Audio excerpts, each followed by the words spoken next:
বিয়েবাড়ি নিয়ে মাতামাতি করতে করতে মাথা থেকে বেরিয়ে গেছে যে ঈদ এসে দাঁড়িয়ে আছে মাথার উপরে, কিন্তু এক ফোঁটাও শপিং করা হয়নি। তাহলে সেক্ষেত্রে একেবারে মাথায় হাত পড়ে গেল আমার, আমি কি করব। আমার কাছে একটা শাড়ি এনে রাখা ছিল, তো ভাবলাম ঈদে তো কিছু না কিছু নতুন পরতেই হবে, তাই এই শাড়িটাকে একটা নতুন আকার দেওয়া যাক। আর যেটাই বানাই না কেন, মায়ের হাতে শুভারম্ভ তো মাস্ট, তাই ফার্স্ট কাটটা মাই দিল। কলিগুলোকে কাটার পর বডির আপার পার্টটাও কেটে ফেললাম।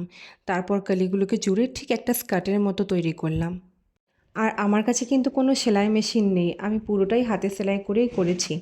এরপরই বডির আপার পার্টে যে সমস্ত ফিনিশিং আছে, যেমন নেক হেম দেওয়া বা আলাদা করে একটা কাপড় দিয়ে সেটাকে বর্ডারের মতো তৈরি করা, তো সেটা রেডি করে নিলাম। তবে এই ঘেরটার লেন্থকে কাটিং করা, তারপরে পিকো করা এবং চেন বসানো, এটা কিন্তু মাই করেছে। মেহেন্দি পরা বা অন্যান্য কাজের জন্য আমি আর ওইগুলো শ্যুট করতে পারিনি।